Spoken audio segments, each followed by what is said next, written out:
Hello, my name is Cleopatra the I am one of the most remembered rulers of ancient Egypt, and one of the most recognizable women in all of history. I am the most favorite leader of all Egyptian rulers because, unlike the Greek pharaohs, I chose to learn Egyptian, the language of my subjects. I was a greater ruler than any male pharaoh to have ever ruled. Being the people's princess allowed me to win the hearts of my followers and build my power. Some of my fame is due to my relationships with both Julius Caesar and Mark Antony, but even those relationships were a part of my efforts to make Egypt great. My efforts to restore Egypt to the glory of my ancestors required great leadership. I strive to be different than my father. Although I was able to live a life of luxury and was well educated, I chose to learn and to speak common Egyptian. This allowed me to become closer to my subjects. Even when co-ruling with my brothers/husbands, the first one died and I had to marry the second one. The people still loved me for my intelligence and concern for them. With their support, I was the dominant ruler.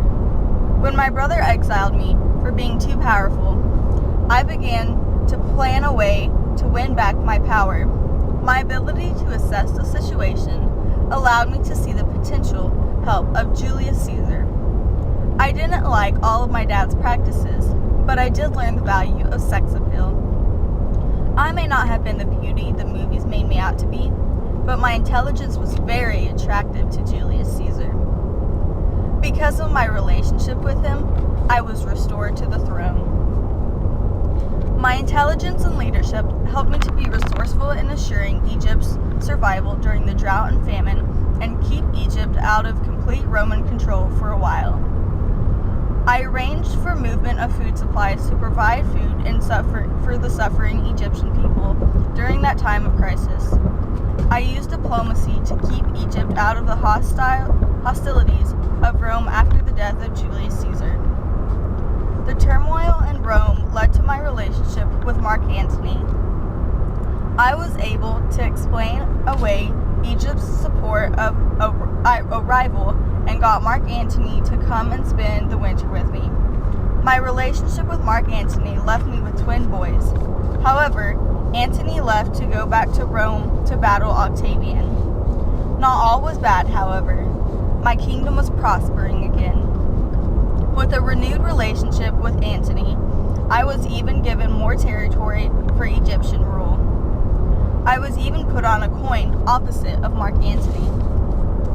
My leadership skills and the power of Egypt could not, however, ward off the Roman Octavian after my beloved Mark Antony was defeated after trying to take over the Parthian. Mark Antony's devotion and even marriage to me resulted in Octavian declaring war. One of my final acts of leadership was to actually command the Egyptian fleet in person when battling Octavian. Although I escaped and returned to Egypt, our forces were defeated.